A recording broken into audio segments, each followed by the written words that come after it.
बुझला ओते जे छै बुढ़वा एही गाम के छियै बहुते बूढ़ भए गेल छै गाँव सब देखै छै हरियरी बिराट देखै छै ने टाइम टाइम में ओकरा जे छै टाइम टाइम ओकरा खटै आबो एतऽ बैठे छियै सुन पड़ी हाँ बिना जी देखू तऽ कतेक सुंदर फूल छै हाँ ई फूल कथी के छियै था छै ने अहाँके ये तो तोरी के फूल छियै हाँ जब तोरी के फूल एतेक सुंदर छै और ओहो से सुंदर जे छै अहाँके मुस्कान छै ने देखो तऽ कतेक बढ़िया मुस्कान छै सुन पड़ी हाँ बिना की कहूँ अहाँके अगर हम पहले देखने रहतियै ई तऽ हम अहाँके सोमवार में देख ली अगर पहले देखने रहतियै तऽ अहाँके दीदी परी से बियाह नहीं करके हम अहाँ से करतियै बिना जो कथी कथी बोले जीते हैं कोनो खराब बात नहीं कहै छै शायरी में अधिया है से तो तू बुझैत हेबऽ बुझे छ कि नहीं बुझे छ ये तो कवि छै ना कहबी छियै लेकिन आदमी करबो करै छै हकीकत में नहीं नहीं छै बिना जी हकीकतो में भए जाइ छै कि एकटा आदमी दूटा बियाह नहीं करै छै करे छै कि वएह तऽ कहै छियै हम तोरो राखि लेबै तऽ कथी हेतै दीदी पड़ी आ तुहें सोन पड़ी दुनू बहिन जे एकठिना रहबऽ बिना जुसने कतेक बढ़िया रहतै दीदी के फिर नहीं निक लागते तो फिर गाँव के लोग सब नहीं निक कहते गाम के लोग सब की कहते गाम समाज के लोग तो ओहिना कहै छै गाम समाज के लोग तक अखनी तक की कहै छै ई सब गाम समाज के लोग बियाह शादी कर खूब बहुते पैसा ले मोटरसाइकिल ले सोना ले चांदी ले फर्नीचर के सामान ले बहुते रंग बेगरम बहुते बात कहै छै समाज सब समाज नहीं कहै छै लेकिन जो कोई भी बेटा बेटी के बियाह करे छै तो की चाहे छै बेटा के बियाह करे छै ओतेक पढ़ाई छै लिखाई छै तो कहै छै कि नहीं हम बेटा के एतेक पढ़ेने छियै हम एतेक सोना लेबो 10 लाख टका लेबो गाड़ी लेबो कहै छै ना लेकिन समाज तो नहीं दै छै ना समाज दै छै केकरो समाज एकटा कहै छै कि हाँ एना कर ओना कर प्रेम विवाह नहीं कर ताहि दुआरे ने अखनी लोग सब बेसी प्रेम विवाह में लागल छै जकरा सने मन मिलान भेलै ओकरा सने तेल सिनूर के बियाह कर लै छै कतौ जाके कोनो टेंशन नहीं छै मायो बाबू के टेंशन नहीं छै नहीं तो गरीब आदमी के एकटा सोचल जाओ साली जी गरीब जे छै गरीब छै ओकरा कतेक समस्या पड़ै छै आइ एकटा जखनी से ओकरा बेटी जन्म लै छै तखनी से ओकरा बहुतेक टेंशन भए जाइ छै एतेक टेंशन भए जाइ छै कि खाना तक भी नहीं खाइ छै रियली बात कहै छै ने हम कि ओकरा हमेशा टेंशन रहै छै कि हम अपन बच्चा के अपन लड़की के शादी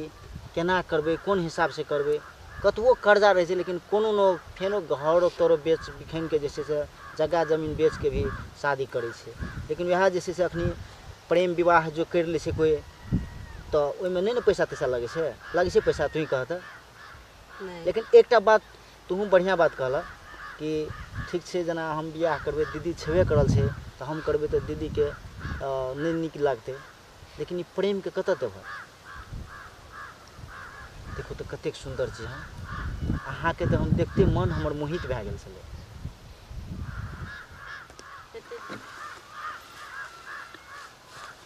बिना जो फिर दीदी के कतेक दुख हेतै तो एकटा घर में दीदी बहन रहबे तो कतेक दुख हेतै बहुते दुख हेतै फिर गाँव के लोग सब नहीं निक सोचते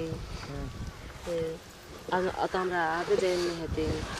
बरो बिना जो हमरा दूसरे ठामन कर दिया ने आहा कतेक बढ़िया विचार छै हमर साली जी के अगर एहन विचार अगर सब कोई के रहते सब कोई के साली के अगर एहना विचार रहते तो ककरो घर में कोनो किस्म के कलह नहीं हेतै बहुत सुंदर विचार साली जी अहाँ के ठीक छै अहाँ साली जी अहाँ के बात से हम जैसे सहमत भेलिए हम जैसे से अहाँ के रियल में थोड़े कहीं चलू शादी करबै हम तो अहाँ के जाँचे छलू कि हमर साली सही में कतो लव सब करके कहीं डूबल तो नहीं छै कोनो प्रेम के जाल में हम अहाँ के तो से सोचे छलू और जाँचे छलू अहाँ के बाप रे बाप कतेक सुंदर विचार छै साली जी के अगर एहन सुंदर विचार सुंदर भावना मन में रहे सब के इस समाज में ककरो दीदी के ककरो बहन के कोनो किस्म के समस्या कहियो नहीं हेतै बाप रे बाप कतेक सुंदर हमर साली जी बाप रे बाप अहाँ के विचार से हम सहमत छी साली जी और अहाँ के हम नीक लड़का खोज के बियाह करबै और ओकरा जे छै से हम एतेक समझेबै बुझेबै कहबै दहेज अहाँ नहीं लिअ हमरा से और निदान दहेज हम और सुंदर स्वच्छ मन से विवाह जैसे से करल जाओ और दहेज ने लिअ आ ने दाम दहेज ले देवला तऽ बाते नहि करबै। केना तऽ एकटा जे छै लड़का हम देखने छियै, ओ हमरा कहै छलै से बड़ू सर अपने जे छै से हमरा अपन साली जी से शादी करा दिअ। तऽ हम ओकरा कहने छलिए कि शादी करबै तऽ ठीक छै, लेकिन जे छै से हमर घर परिवारके लोग दहेज लेने देने से बहुत बड़का जे छै से बुरा मानै छै। ताहि दुआरे अगर करबै तऽ ठीक छै, अहाँके ओहि हिसाबसँ तेल सिन्दूरके बियाह करय पड़त और दहेज नहि लेम आ नहि देम। तऽ ओहिसँ जे छै से ओकरा हमर बातसँ ओ सहमत भेल छलै। नहि एकदम बहुत बढ़िआँ बात कहलिए। अखनिका जमानामे जे छै से दहेज लेनाइ देनाइ बहुत बड़का पाप छियै। ताहि दुआरे साली जी अहाँ बेफिकर भए कऽ रहू। एबरीके अहाँके ई फाल्गुनके लगन जे आबै छै ने, ओही लगनमे जे छै से हम अहाँके शादी करि देबै। और अहाँ एको रत्ती टेंशन नहि लिअ और कहियो नहि टेंशन लेबै। कहियो कोनो किस्मके दिक्कत हेतै तऽ एक बेर फोन करि लेबै, हेतै ने? हेतै। तऽ और अहाँ जे छै बहुत सुंदर लगलै अहाँ एलिए। देखिए अपने ई खेत जे अछि अहाँके, देखिए गहूँम कतेक हरियर छै और अहाँके ई जे छै से इहो हरियर अछि। अहाँके लहंगा कहै छै एकरा? हाँ, तऽ कतेक सुंदर लहंगो छै अहाँके। और ई के बना देलक ई हाथमे? ई पप्पा के पैसा उठल छलै ने। ए ई पापा बना देने छलकै? हाँ। बाप रे बाप, बहुत सुंदर छै। एकरा कथी कहै छै? चाँदी? हाँ। बहुत सुंदर छै। तऽ लिए साली जी ठीके छै, अखनी अपना आरके चलू घर तरफ।